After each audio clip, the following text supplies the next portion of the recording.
We have a major update in the Project Veritas CBS expose. We actually have a couple updates. CEO and board president are now admitting to staging staffers in the medical center's testing line for CBS News. For those that aren't familiar with the story, Project Veritas undercover footage and an insider revealed that someone staged a coronavirus testing line. And the reason for it was because they wanted, apparently, according to these individuals, the news crew wanted it to appear busier. Now, at first, CBS claimed we have no idea what this is about. It's not true. And the hospital also denied anything. Oh, no, we think, maybe there was one person. CBS claims we talked to them. They said there was one person. But then Veritas got access to an email that proved they were lying. And now they have come out and straight up admitted it. In response to these developments, we are seeing a Michigan state rep demanding Gretchen Whitmer investigate the faked coronavirus testing line. We've even seen the Washington Post cover this. It seems like as much as people really like, these media people love to hate Project Veritas, you can't deny it when James O'Keefe and the Veritas crew hit one out of the park, and they did. This is just one small hospital in Michigan. We don't know why they were chosen. We don't necessarily know why they were trying to fake this. Maybe they needed to make money. Maybe it was just a stupid decision because they wanted something to look like news. But they did stage it, and they've admitted it. Even the Washington Post referred to their initial statement as a non-denial denial. Wemple acknowledged the impact Project Veritas has on the media's behavior, saying, by virtue of its audience reach, CBS News has the power to incentivize others to alter the scenes greeted by its news crews. Journalists aware of this rink-tilting dynamic can ask interviewees, hey, is it usually this busy around here? Or how long was the line yesterday? Anything to keep O'Keefe out of the proceedings. Oh, I can tell you all about the tricks they use to get what they want. In this post, we can see that local news, this is from James O'Keefe, local news contacted the CBS and Cherry Health, who admits more than one staffer was placed in line. Why? I don't know, but I'll tell you what. The funny thing about this is that apparently the board president tried smearing Veritas in their typical fashion. What do they say? Well, many of the staffers said the quotes that were published were taken out of context. That's what they always say about Veritas, because it's their only defense when he catches people doing wrong. Now, I always say this. I think, first, Veritas does a really great job. I also think they have their biases, but that's fine. That's normal for any person producing news media. They have a story they've found, they've got an insider, they've got an expose, they've recorded something, and they publish it. And then based on the information they receive, they say, here's what we think happened. You can call that bias. That's fine.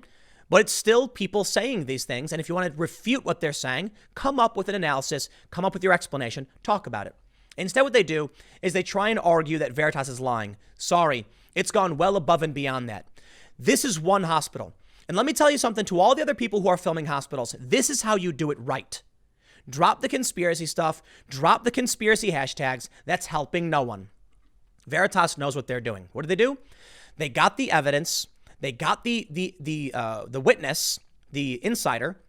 They got statements and they caught them in a lie and they proved this was fake. A bunch of people have been going out filming hospitals, finding that some of these hospitals may have been faking some of their lines as well. But often we see these people posting these videos and then pushing conspiracy stuff behind it, and you lose all credibility. This is why they're really concerned about James O'Keefe. He's got an airtight operation. Okay, not necessarily airtight in every capacity. It's not always perfect. There's been a few hiccups, but he tends to do a good job. And when he catches these people, when he sees the narrative being broken, they start to panic. Let me tell you some tricks of the trade, and then we'll read this story about the Michigan rep demanding an investigation. What they mentioned over at the Washington Post article, how you can frame things to make things happen. Oh, we know it. You'll see a protester and the journalist will be taking pictures and they could say something to insinuate or to explain what they're looking for without directing it. Like, oh, it's too bad, you know, the flags aren't open. And then someone will run up and open the flag to get that photo shoot. Or they can say, like what he said, is it always this calm? There aren't a lot of people here. That's too bad. We wanted to get a shot. It would be great if there were more people in line. And then they rush to their cars and they say, the CBS crew wants more people, and they'll do it. And then what do they have? Plausible deniability. That we never told them to do it. I can't believe they would do that. We were just pointing out, we were asking them, like journalists, that the line was small, and then they took it upon themselves. That's how you frame a narrative. Let's read what's going on with this Michigan rep.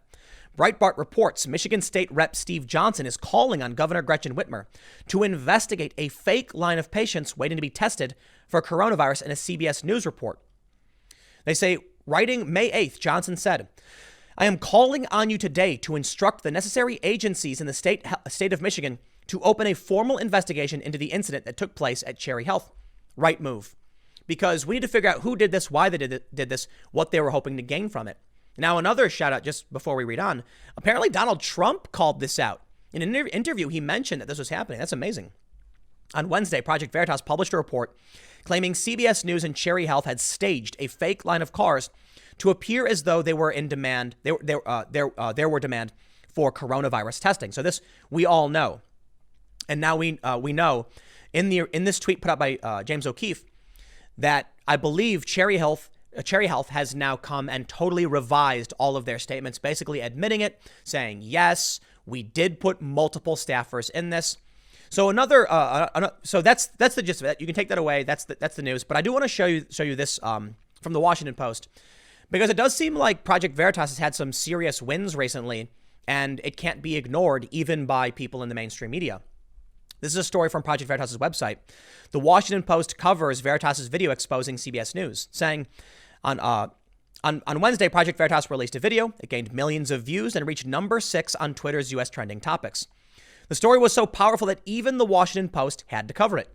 In an article by Washington Post's Eric Wemple, he recognizes Project Veritas' investigation forced CBS News to delete content from their Cherry Health report on their website, saying large national broadcasters stand by their on-air work if at all possible. So the fact that CBS News is removing the Cherry Health portion of the Diaz story amounts to a significant concession that something went awry in Grand Rapids. The video, recorded by a clinic insider, includes a comment from a health worker complaining about having to do fake patients. He goes on to say, Cherry Health president and chief executive Tasha Blackman issued a baffling statement. Though the Project Veritas report claims the CBS video showing a line of cars was staged, to my knowledge, CBS this morning did not stage any part of their visit, and I did not instruct any of our staff to get in their cars as part of the line of vehicles. That's what they call in the business a non-denial denial, because what they'll do, someone else will instruct it. And instead of saying it didn't happen, they'll say, I didn't instruct it, leaving open the possibility it did, hoping you make the assumption that it never happened. Of course it did. Eric Wemple knows that his colleagues want to keep O'Keefe out of the proceedings, but we aren't going to let that happen. It's up to all of us to hold the media accountable when they don't report the truth. Veritas then goes on to say, if you or anyone you know work at a media corporation and are aware of any fraud or corruption taking place, please reach out to us. I think this is one of the reasons that, I get along with Project Veritas, because when I worked for Fusion, I quit basically saying they told me straight up to side with the audience. And so it's not necessarily the same thing as being a whistleblower and providing documents. I think I actually do have some communications, but I'm not, it's been 4 or 5 years, so I'm not getting into that game. But I think our vision of how the media operates is fairly aligned.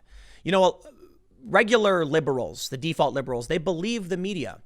And this is why what Veritas does is so important. Local news tends to do the best, but this was a CBS national segment, and that's where it all falls apart. And the scary thing is that as the internet becomes more and more prominent in news dissemination, people are paying attention more to national stories than local reporting.